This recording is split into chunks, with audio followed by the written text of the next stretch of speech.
In today's video, I'm going to teach you how to use Adobe Acrobat extension for Chrome. By the end, you'll have the official Adobe Acrobat extension installed from the Chrome Web Store, so you can open PDFs in your browser and access tools like viewing, commenting, filling, and converting with just a click. Start by opening Google Chrome and heading to Google's homepage. This is simply the quickest way to get to the Chrome Web Store without needing to remember a specific link. In the search box, type Chrome Web Store and press enter. You're looking for the official result from Google. It typically appears at the top and clearly says Chrome Web Store with the familiar Chrome logo. Clicking the official result helps you avoid any lookalike pages.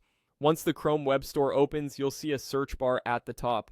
Click into that search box and type Adobe Acrobat. Press enter to see the extension results. You should find the official listing from Adobe Inc. Look for the publisher name to confirm it's the genuine extension. You'll also notice star ratings and the number of users, which is a good sign you're in the right place. The listing usually mentions features like editing, converting, or signing PDFs. Now click the extension card to open its details page, then select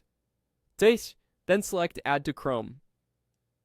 A small confirmation window will pop up describing the permissions the extension needs to function. Review those briefly, then click Add Extension to continue. Chrome will download the extension and confirm when it's been added. If you see that the button already says Remove from Chrome, that means it was previously installed. After it's added, you may notice the extension icon appear near the address bar, or it might be tucked inside the puzzle-shaped extensions menu. That's normal and depends on your current Chrome settings. If Adobe's tools require it later, you may be asked to sign into your Adobe account the first time you use certain features. You can safely proceed when prompted within the extension interface.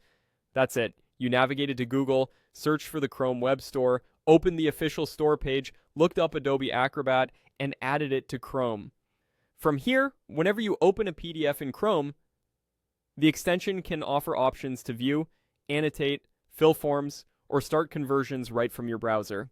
If something doesn't appear immediately, try refreshing the tab with your PDF or reopening Chrome. You're all set to streamline your PDF tasks with Adobe Acrobat in Chrome.